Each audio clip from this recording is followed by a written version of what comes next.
Hello and good evening. I'm Josh Brumberg, president of the CUNY Graduate Center, and it's my pleasure to welcome you to tonight's timely discussion of the future of higher education. And yes, it does have a future. We are honored to host this event at such a pivotal moment. Higher education faces pressures few of us could have imagined even months ago when this event was first planned. That's why it's so important to bring together experienced leaders and proven innovators to help envision a pathway forward. The Graduate Center is a fitting venue for a conversation of this depth. Founded over 60 years ago, we are the only research-intensive public graduate school in New York City. We are proud to be one of the 25 campuses of the City University of New York, the nation's largest urban public university. We offer most of the doctoral degrees within the City University system, 31 in total, in the academic alphabet of biochemistry to urban education, with 18 master's degrees from astrophysics to women and gender studies. Our graduate students annually teach over 120,000 CUNY undergraduates, bringing the latest from their seminars and laboratories directly to the classrooms. Through public programs such as the one you will experience tonight, we take pride in sharing the latest results, advances, and ideas of our faculty, staff, and students with the public that supports us and that we are embedded within. The Graduate Center is the proud home of the Futures Initiative, which we'll be celebrating tonight. For just over a decade, the initiative has been a leader in advancing equity and innovation in research, teaching, and in public service in higher education. Tonight, we're not only hosting a thought-provoking conversation, we're also celebrating the 10th anniversary of the Futures Initiative and the remarkable accomplishments and vision of its founder, distinguished Professor Cathy Davidson.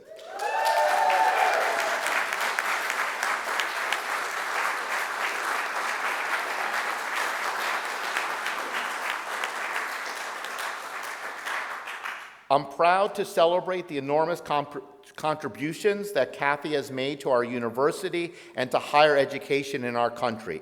Thank you, Cathy, for your vision, your passion, and for all the work that you and your colleagues at the Future Initiative have done to advocate for greater equity and propel changes in higher education. Cathy, as you may know, is preparing to retire from her CUNY roles, which has been many, including as a special advisor to the chancellor on transformation these past few years. She has truly left her mark. Congratulations also to incoming director of the Futures Initiative, Professor Shelly Eversley, and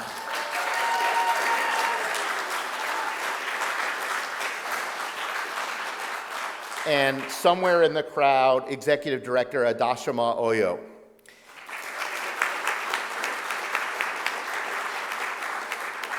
And special thanks to the diverse community of doctoral students, postgraduate researchers, faculty, and most of all, the students who have been part of the Futures Initiative's mission of breaking down educational, social, and economic barriers and promoting investment in higher education as a public good. That is what this year's anniversary events have all been about, conversations about the future of learning, of research, of the planet, and tonight's culminating panel on the future of higher education. Nobody ever accused the Futures Initiative of thinking small. I will leave the introductions to Shelly, but I do want to welcome our distinguished visiting panelists, Shelly Lowe, Maurice Wallace, welcome home, one of my predecessors, Bill Kelly, and thanks to my colleague, Nancy Cantor, for all participating tonight. I'm looking forward to what I'm sure will be a critical and provocative discussion of the way forward at a time when all of us in higher education are facing so many challenges and newfound threats to our mission. It's my honor to turn things over to Shelly.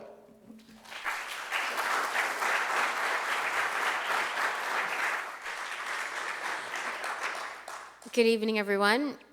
It is really great to be here, and thank you, President Brumberg, and thank you to the Futures Initiative team, the fellows, the staff, Executive Director Dr. Adashima Oyo, for all of this behind-the-scenes work that put this together. I'd like to say hello to everyone who's logged in. We have over 500 RSVPs who are watching this, streaming this now, and we're going to get started. It's really wonderful to be here with you all right now. You can see their titles here, these distinguished leaders, and we will get right into it with President Nancy Cantor, with the incredible Cathy, I was going to say F. Davidson, Cathy N. Davidson. William E. Kelly, he lets me call him Bill now. Shelly Lowe and Maurice Wallace. Thank you so much for coming today. To the members of the audience, please note that you should have received some cards, note cards, and maybe a pencil. We will accept your questions, so please write down your questions as they come to you, and somewhere as we proceed, ushers will collect them. And if you could, especially all of you with PhDs, you know who you are, please write neatly. You can use all caps because I have to read your questions. So thank you for that, and we will just jump right in. I have notes. None of us needs to be reminded, of course, about the extreme pressures facing higher education today, not only because of the defunding of public education that was really moving in full force since the 1980s, but also within the last few months, the defunding of public institutions like the National Endowment for the Humanities, the National Science Foundation, the National Institutes of Health, plus libraries, museums, cultural and historical centers all across the United States. While some of these institutions have powerfully and collectively responded to these pressures, others have capitulated in a way that is shameful for anyone who's thinking about higher education for the public good. We know this. We all know this, and one of the reasons why we're here in this room is because we are well aware of the pressures facing us today. And so what we thought we'd do with the Futures Initiative is thinking about the future, thinking about the ways that we can build and grow and create a future. So let's use this time, this conversation today, to model a way forward. And here I'm thinking of something Shelly Lowe said to me earlier today, to think about the endurances, to think about the future, not just for us, but for the people who will be around when we're gone, for the people 30 years from now, 50 years from now. What will we do today that will help ensure opportunities for the public good, for learning, thinking critically, for the arts, for science, for research? What are we going to do today that will inspire and help the future endure in a way that we are so deeply committed?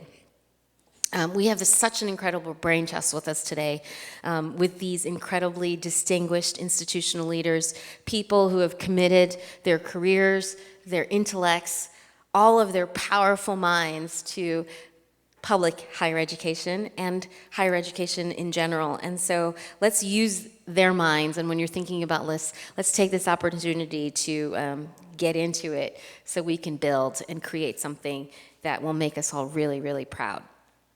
So this is my first question for everyone, and that is, we all know there has been a long-standing hostility towards arts and the humanities, and now the sciences, from climate change to vaccines, are the brunt of this critique. Why? How?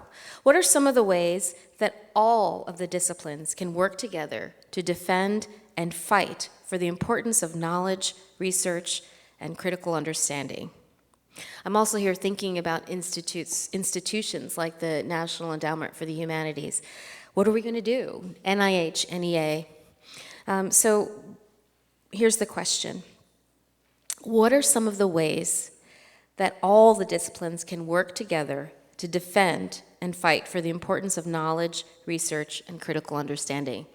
I'm thinking about this too because the Futures Initiative has had for the past 10 years a series of public lectures called The University Worth Fighting For. And so another way to think about this question is, what is the university that we are fighting for? I will start with you, President Cantor. Thank you so much. Thank you for having me here today. So I think the first thing we have to do is step back and say, who are we working with when we think about the sciences, the arts, and humanities? We need to be working with people on the ground in our communities to make it clear that, in fact, the arts and humanities are critical to human health, to well-being, to the success of their children, to the ability of people to thrive. That's all very good and general, but when you get on the ground, for example, I always point to the Humanities Action Lab. They take students and faculty and storytellers through the communities to talk about climates of inequality, to do science on the ground, to think about how flood resistance is going to be so critical in New York City. We have phenomenal CARC mappings at Hunter. They need to be out with the people. We need to create a two-way street, what I like to call a community of experts with and without pedigree, who really co-produce those solutions. When you go out on the ground in community, nobody thinks higher ed is some thing you could get rid of. This whole notion that the public doesn't like higher ed, nobody's talking to the public. Cathy? I recently heard an interview with the head of Uber, who said that he learned two things in college: how to be a good business person and how to tell stories. And I thought that was fascinating because I think one of the things that we have to do in higher education is really work on our storytelling. And needless to say, we've got an audience of here who is here because they're interested in higher ed. So we all have to tell that story. But I agree with you completely. When people talk about how people have lost faith in higher ed, they're rarely talking about their own children, right? They're working very, very hard to make sure their own kids are going to college. And we know, we have all the statistics. Salary improves, health outcomes improve, marital status improves, colon cancer. I mean, there are all of these things people have correlated with living a healthier lifestyle, being fortunate enough to have a job that you care about.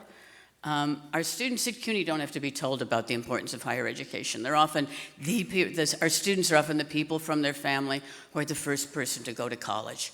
And they're often supporting not only themselves while they're going to college, but helping their families be supported. They're the most optimistic and positive people I know when it comes to higher education. I think we need to send our students out into the world to talk about not only the importance of higher education, but how things are related. I can't think of any important issue that isn't some combination of technology, concern about technology, privacy, surveillance, concern about how you portray that storytelling, art, all of those things, and the science of it. Those are all connected in life. And in fact, it's school that sets those into subjects. It's life. It is how we live our lives. And we can tell that story, and we need to tell that story passionately and over again.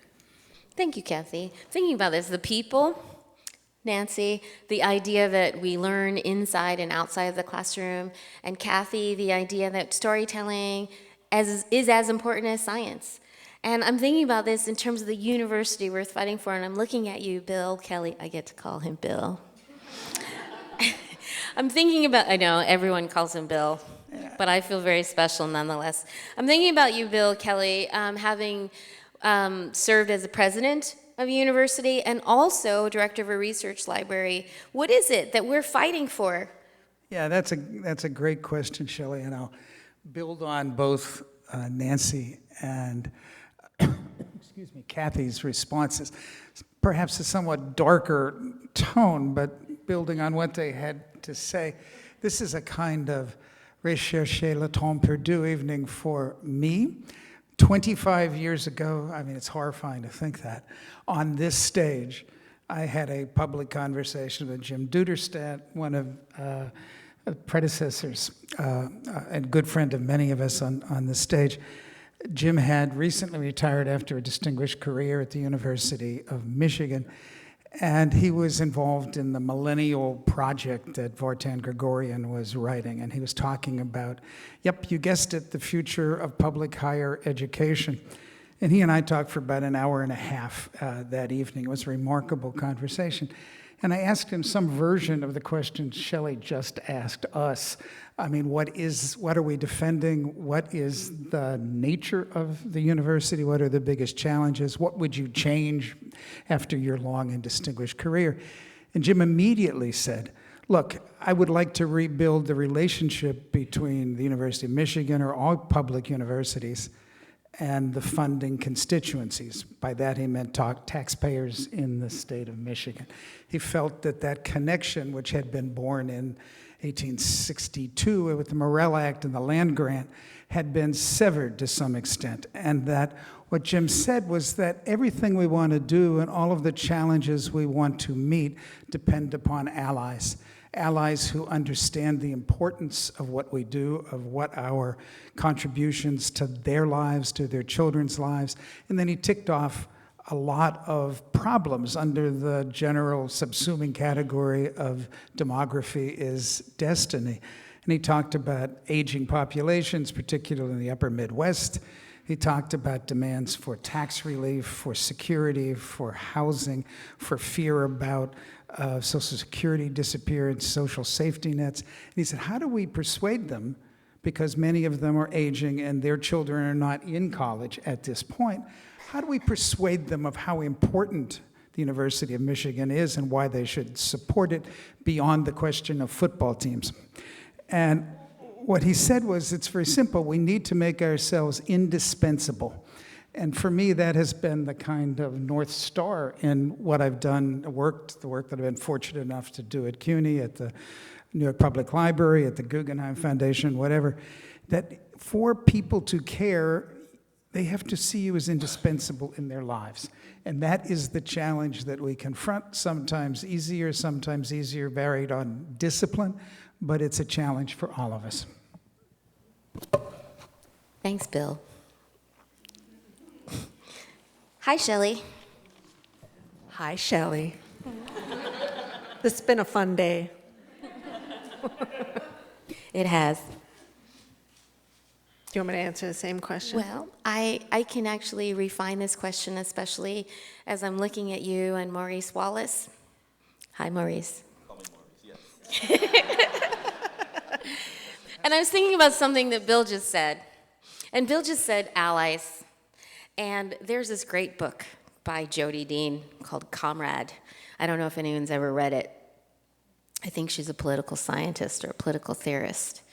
And in her book, Comrade, she makes this distinction between allies and comrades. And she argues that, I hope I don't mangle this, and I'm certainly simplifying this, but she argues that allies kind of stick with you when it's convenient and comfortable. And then comrades hang with you when it's hard, and they fight with you when it's necessary. And they're willing to risk with you because you're their comrade, not just an ally, an easy friend. And I wonder, when we're thinking about universities worth fighting for, institutions worth fighting for, and I know you're fighting for something, not defending, but fighting for something if we're thinking about the future. How do you think about this distinction between allies and comrades? And most importantly, here's my question. Do you think, they told me, by the way, everyone in this room, we had a pre-meeting, and I said, is there anything I'm not supposed to ask? Am I supposed to be gentle? And they all said, no, ask us anything. So here I go. Do you think there's a crisis of confidence or a crisis of, better word, courage for institutional leaders today so that they maybe are showing themselves to be allies and not comrades? Or do you think that we have comrades, and if we do, where do we find them and how do we fight with them? I'm going to go first. Shall we be allies or comrades? Well, Okay, we'll be comrades. So as comrades, one of the things I'd have to come back and say first is we talk to our allies differently than we talk to our comrades, right? We use different language very often, different words. We might joke differently with a comrade than we will with an ally.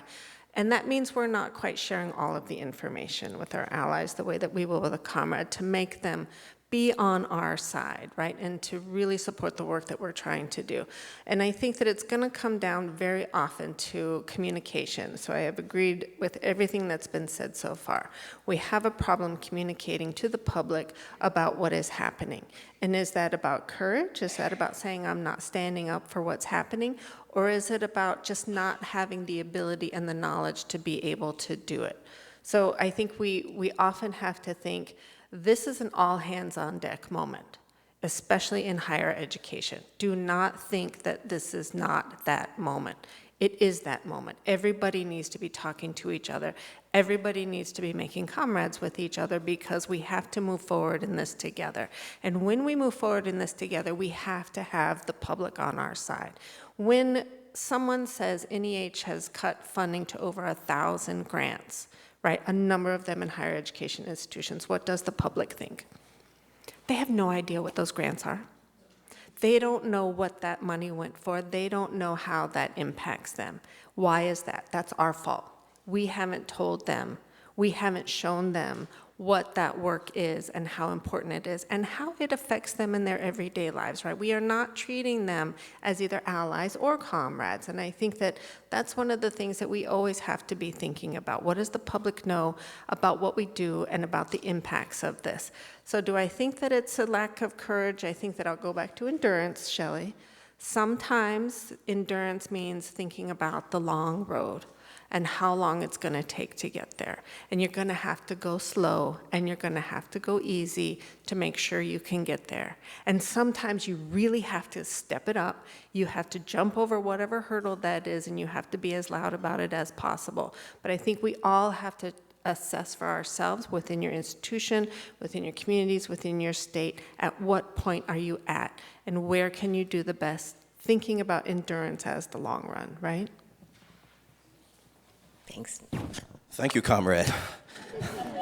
That was marvelous. I don't know that I can say it any better. I might add, however, that in my own imagination, one of the distinctions between the ally and the comrade is that the comrade signs up to be accountable. And accountability, I think, is a thing that we just don't always expect from an ally. An ally might well be an affective relationship, but when the going gets tough, right, you don't want to have to look for your help. The comrade is already there. The comrade is called to this labor in the same way that we're all called to this labor. And I guess I also want to say that it may be that we have not been comrade enough to the communities we seem to have trouble engaging.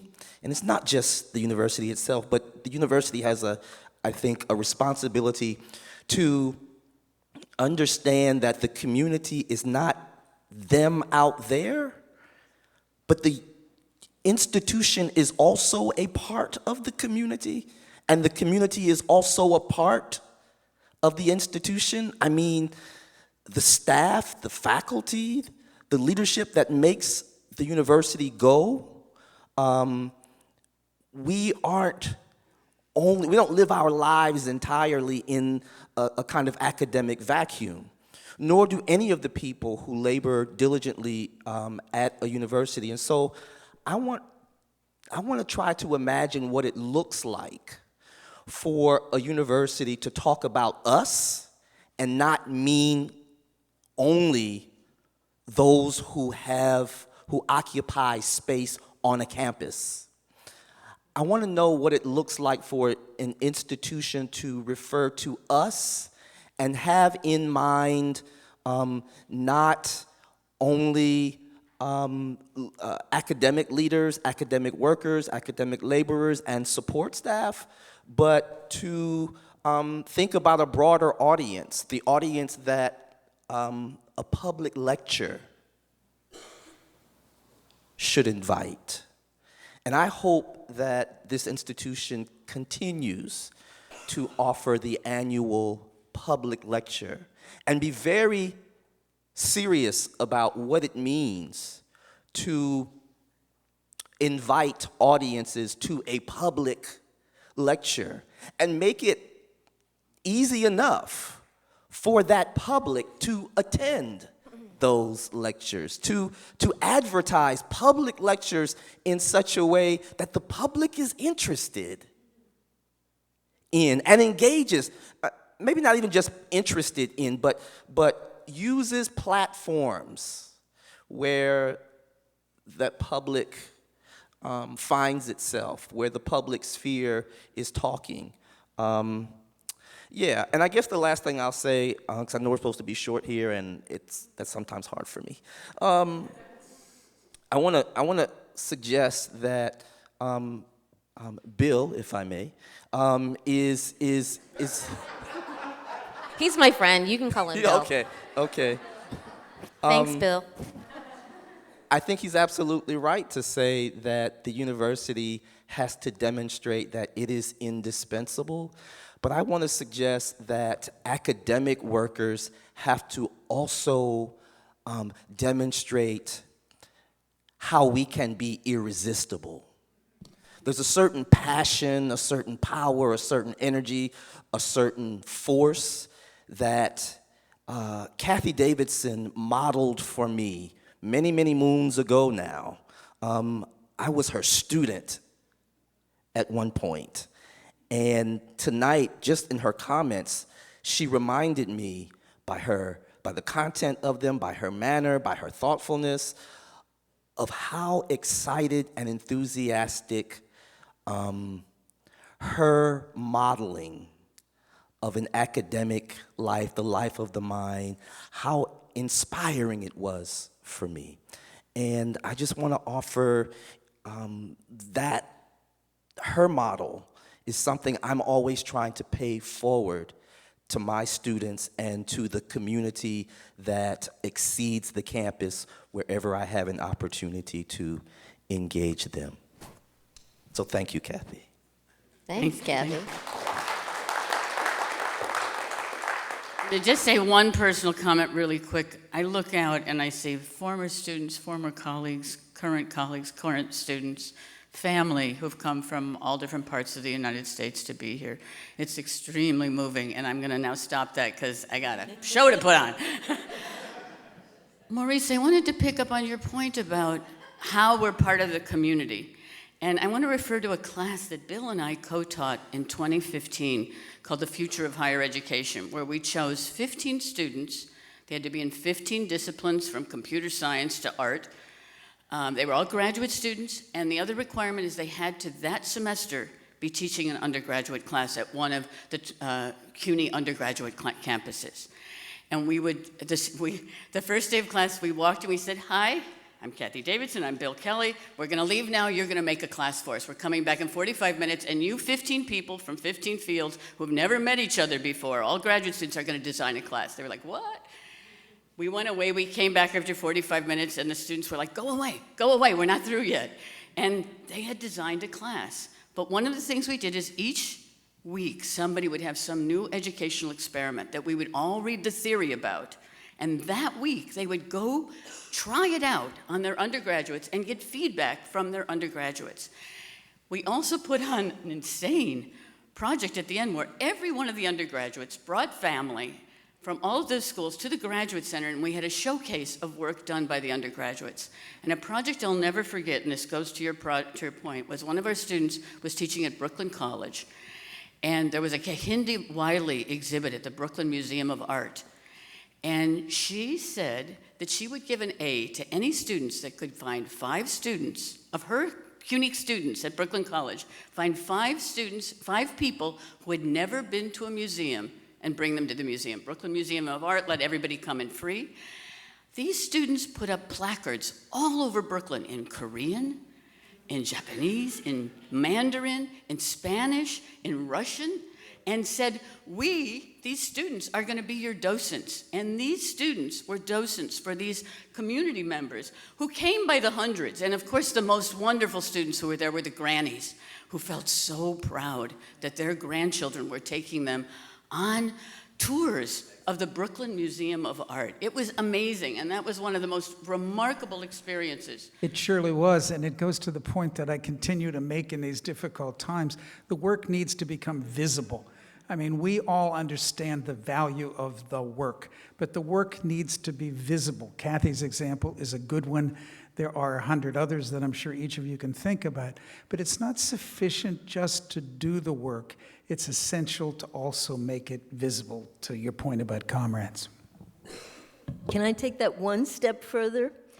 I believe we have to create what I call third spaces. Spaces that are not owned by us or owned by the community. Spaces where we create together. In Newark, we created what we called Express Newark, 50,000 square feet in downtown Newark of a university community arts collaboratory for storytelling, for the newest Americans. That kind of thing is revolutionary for getting out the word of what we really are. So it's not just a sort of one and done, we have a grant, we're going in. It's a constant co-creation in the community. We have not done a terrific job in doing. But universities can be anchor institutions. We are in and of our community if we take that seriously. And we have to take it seriously. This morning I got an email from the president of Princeton University, not a place noted for its history of social activism, but I'm Bill, by the way. The subject line was "Stand Up for Princeton." And in decades, I had never heard any such thing from that university. And instead, this was a list of representatives, of senators, of council people. This is why endowments shouldn't be taxed. This is why tax exemption status should be preserved. You know, bullet points, very beautifully done. And the argument was that every week this newsletter would appear in my mailbox. And, you know, a very different institution than what we're talking about. But the point, I think, is valid. Constantly, not just randomly at a lecture, but constantly reminding what the value is in building this allyship that Nancy was just talking about. You know, on that note, two things. One, big shout out to the Graduate Center's public programs. They do this all the time.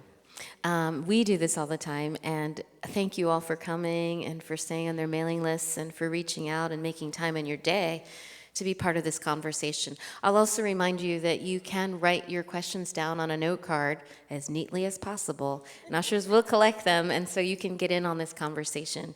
So getting back to it, you know, I've got this list. And I kind of feel like the graduate students in this room and the faculty people in this room, or the people who are aspiring to be faculty people in this room, have a burning question about academic freedom. So I'm just going to ask it now before we get caught up, because there's all kinds of directions I could go. And thinking about what you were saying before, I love the idea of connecting with the communities, and it could have pivoted this to, say, Black and Latinx studies, for instance, ethnic studies, women's studies, gender studies, that have a real kind of commitment to community engagement, community-engaged teaching and learning as part of the praxis of those. And so we'll come back. I'm going to circle back to that question. But for now, because we still have time-ish, I wanted to ask the big question about academic freedom, which has always defined higher education. It is so essential to critical thinking and to the creation of new knowledges. How are you thinking about academic freedom right now? And what is your advice for us as we see it under threat? Go ahead, President Cantor. Well, we can go down the line. You all don't have to answer it, but Under threat, that was the point yes. there. So yeah, do you have any advice for us? How do we protect it? How will we help it endure for the future? How are you thinking about it? What's your advice to the person, say like me, who's on the schedule next semester to teach critical race theory? I teach climate justice. I teach all the words that are now bad words. And I write all the things that, as soon as my book comes out, could get banned. So I want to begin and end perhaps by saying what I think it's not. What I can't stand, honestly, is this whole notion of institutional neutrality. And I think that is completely contradictory to academic freedom. That, what is academic freedom? It's our ability to have the whole diasporic world at our table. It's our ability to take a critical lens to those issues. We can't pretend, certainly at CUNY, we can't pretend that those global issues that are resting with our homes, with our students, with our communities, with our faculty and staff, are things that we can be neutral about. Now, having said that, what I also don't like is when we jump immediately to this intellectual diversity or balance, so that we can't take a critical lens to settler colonialism or apartheid or genocide, because we're not bringing the balance to the table. I'm just getting out there. I'll probably be fired for this, but so be it. Thank you, comrade. Yeah, right. Comrades. I don't know. But I really, I'll stop, but I really do feel passionately about the fact that we get drawn into this cycle of saying, if we have this perspective we're analyzing, we have to have the opposite perspective we're analyzing. That's not the way you do interrogation of ideas. You don't do that by saying, well, that could be true, but this could be true. You interrogate an idea. And that's what the core of academic freedom has always been about. Taking a critical lens. It's what Bill Boa did. Ideas. I'm sorry, Nancy. No, please, I'll be quiet. Just quickly, the distinction that Nancy is so correctly drawing was described, again, I seem to be the village Grigio recalling ancient history, but it was Better described. you than me. Your turn next. But he described that distinction as a difference between institutional neutrality and institutional restraint, that the institution had an obligation to create a platform for discourse and judgment, but it couldn't simply abandon its responsibility to do the kind of interrogation you're talking about. We do have a responsibility to create safe spaces for that interrogation. That's your job. And that's really hard. And we have to face it, that that's really hard. But that doesn't mean we run away from it by being neutral. No, or on something like academic freedom, which is absolutely an existential issue for universities. Right. It's not simply enough to say we're providing a platform. We are providing an opportunity to speak to the core values of the institution. Exactly. Maurice? I have been thinking about this, and in the context of the pursuit of knowledge in Black studies that I'm so much a part of these days.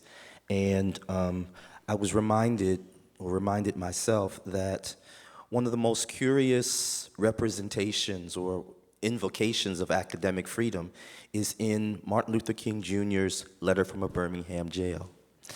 He uses that phrase, academic freedom, and it seems almost to come from nowhere, except he references academic freedom in the context of civil disobedience. And he understands Socrates to have exercised civil disobedience to help realize the idea of academic freedom. And so I want to imagine that what academic freedom might look like, feel like, seem like under the present circumstances is a practice of civil disobedience, which also means that it costs or could cost. And I think if there is advice to be given, it is the sobering advice that comrades know, allies may not know, and that is academic freedom, the insistence upon academic freedom, the practice of academic freedom may cost us something. And the question is, will we still stand?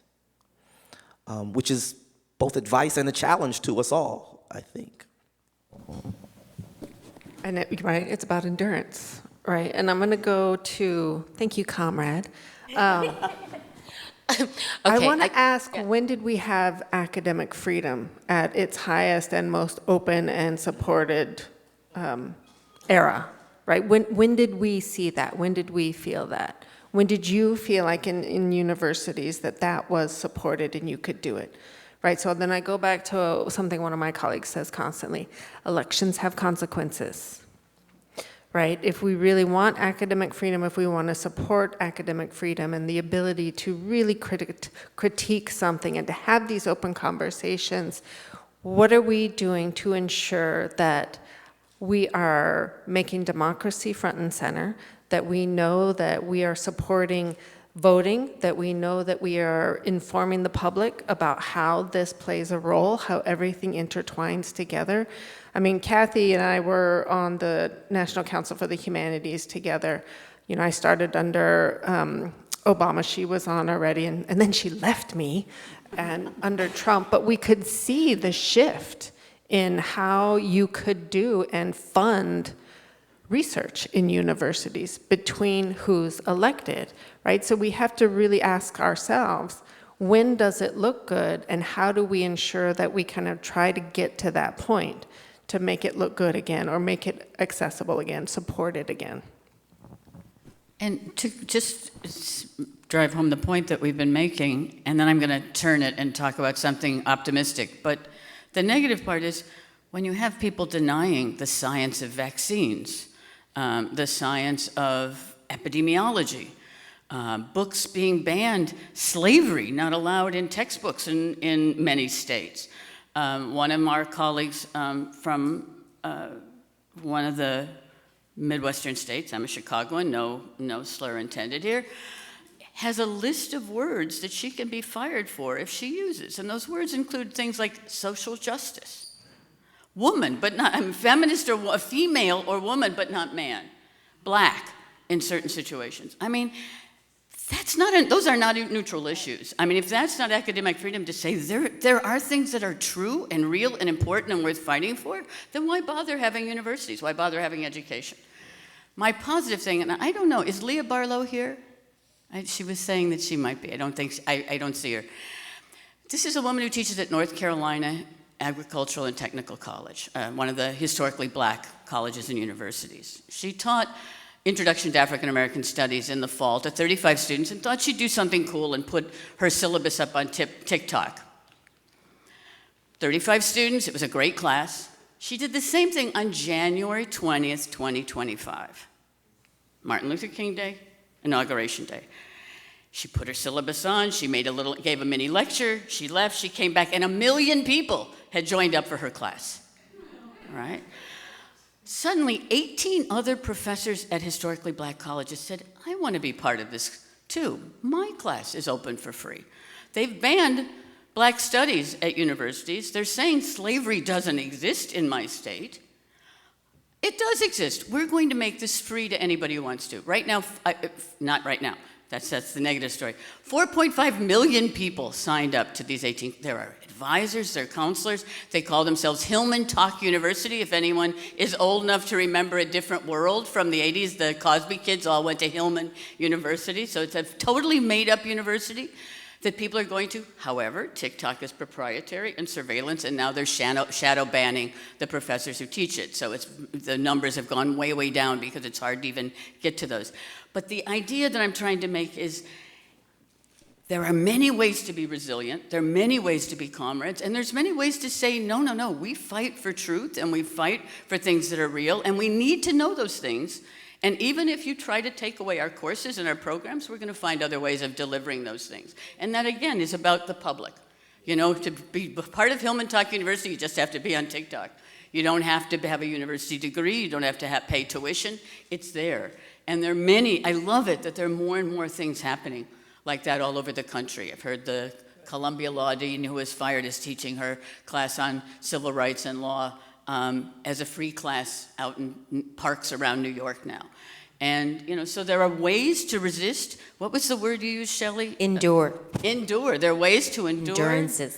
And there are ways to still defend what the university is fighting for.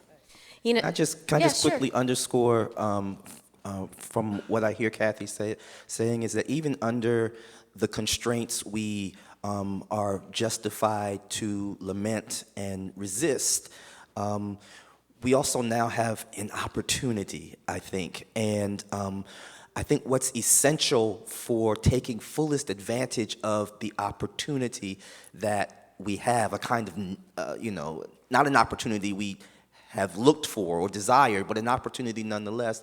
I think what might be necessary for us to do, for us to take fullest advantage of it, is just imagination. That's what I hear Cathy talking about, a kind of institutional or institutionalized imagination, and understanding that perhaps that might be one of our greatest forces for good. In this moment is the imagination to think beyond the constraints that are imposed upon us. It's consistent with the history, as you know, of American public higher education, in which crises were never wasted, whether it was the Morrill Act during the Civil War, whether it was the challenge to Stanford University in 1900, firing the economist who challenged Stanford's railroad policies, all of these things generating other kinds of universities that Cathy has written about. It has to do with the Second World War and Vannevar Bush and the NSF. It has to do with the resounding response to McCarthyism. These are darker times. McCarthy was just a senator, not a president. But in these times of crisis, as Maurice just said, resilience, endurance, and imagination come to the fore. And if there is a silver lining, it is that this is an opportunity not to waste. Yeah, and I do want to say quickly, Shelly, this is exactly what I said when they invited me to this panel, and I was like, I'm so excited about this moment because we have the opportunity to change it. And it's needed to be changed for a very long time. And it's time that we speak up and we say, guess what? We can do this now, and let's do it, right? Let's get together and let's figure this out and do it, change it. Have big ideas. This is so great. I'm really excited too. I'm excited because one of the things that the Futures Initiative has got me thinking about is innovation and equity, advancing innovation and equity in higher ed. And when we think about it in Black studies, in women's studies, in gender studies, in humanities, in interdisciplinary studies, we're always, and everyone in the room who's ever taught a class, right? We're always thinking about the multiple ways that people learn. We're always thinking about empowering and inspiring students. And one of those ways of doing that is being adaptable. So like Hillman Talk, for instance, or the ways in which so many people are really thinking about the way that they teach that centers their students, and they use multiple modes, right? It's not just about the textbook, it's about the poem, it's about the video, it's about the song, the speech, the performance. Then all of those things come together to connect with the community, as you were describing at first, Nancy. And then when I'm thinking about Black studies, connecting the communities, and I say this because, of course, that's where I come from. I have the questions here, some questions from the audience, and I think we have a little bit of time, so I'm going to slip this one question in. What happens when funding is tied to politics? Do you think there's a way out?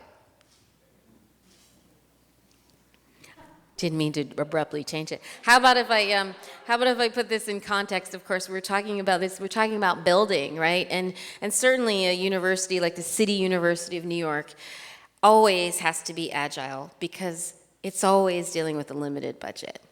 And there's a certain creativity and imagination. You know, when I think about my ancestors who were slaves, enslaved, my ancestors.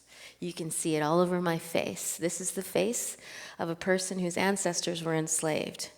And my ancestors had to imagine freedom before they could achieve it.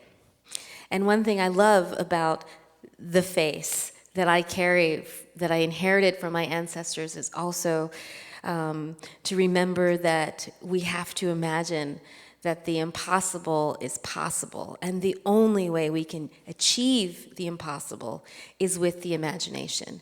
We have to think creatively, adaptively, and in a way that we see something that does not yet exist, if that makes sense to you. We have to see freedom in our minds before we can imagine it in our reality, before we can create it in our reality. And I think, like Shelly said, this is a moment when we make things, when we imagine and build something, maybe from a ruin, maybe from an outdated system, maybe from the challenges that are in our contemporary moment. We have to think big, creatively, with imagination, and try to do something with it, so that we can endure for the future.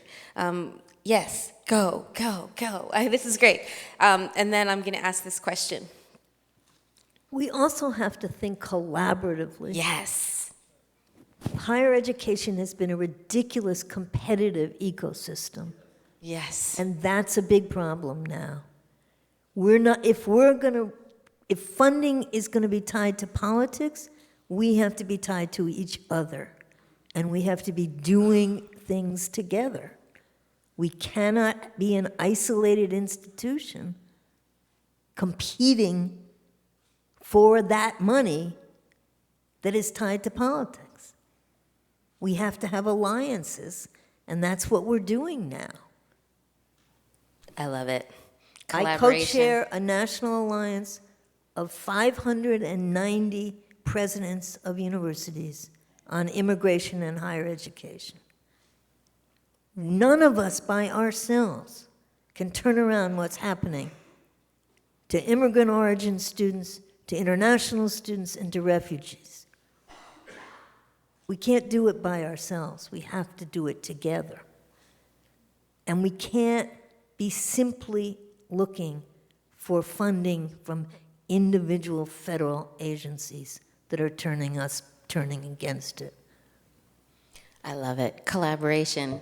It's a model that all these people here are thinking about, and one that I think is, like you said, transformative, empowering, and that is going to be part of the endurances that we will need, a tool for us to be able to work together and not compete, but work together. That's great. Thank you, Nancy. You know, I think part of that collaboration, one of the things that we kind of read to prepare for tonight was a message from the chancellor, right, that was sent to everybody. And thinking about the difficulties that we're facing right now, particularly as higher education institutions. And, you know, he seems to take a step back and he says, well, let's look at what our founding language says, right? Why were we created as an institution? What is our mission? What is our vision? What is it that we are trying to do?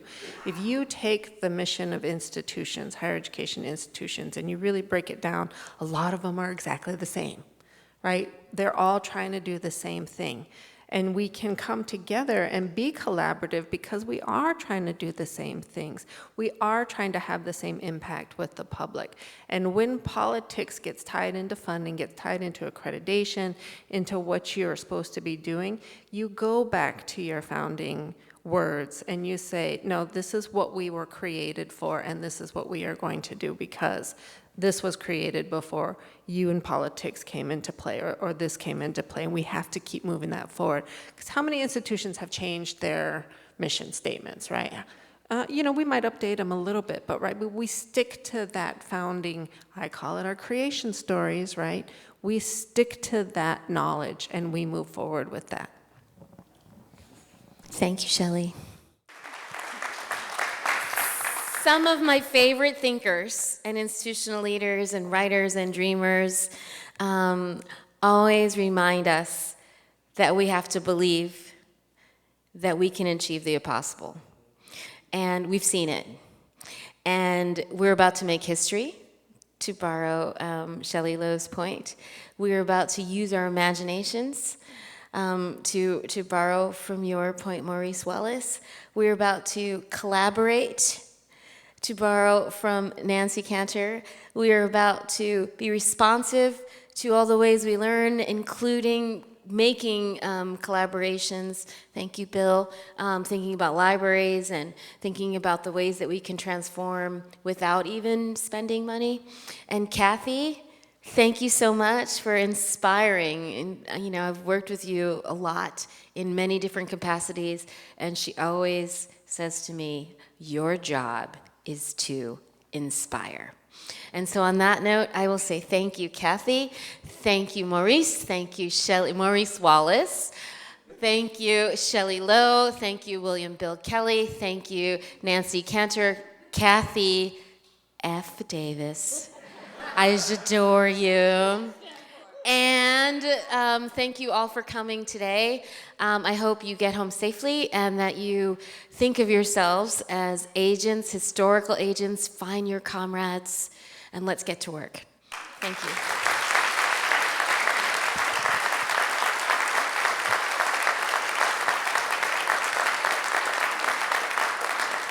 I realized I forgot to say thank you. The Futures Initiative, we're celebrating 10 years. And there's a team that works very hard to organize this. Thank you all.